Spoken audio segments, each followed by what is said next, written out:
Well, let's put my track bars on. I broke a damn U-bolt,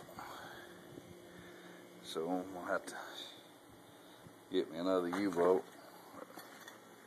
They coming out pretty good, looks like.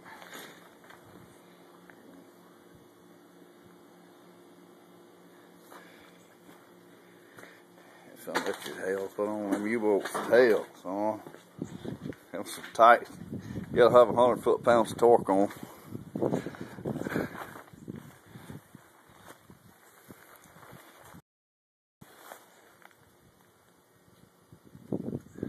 Look pretty good. Stainless steel. Still working on it. It's come from a company called Race Car Dynamics.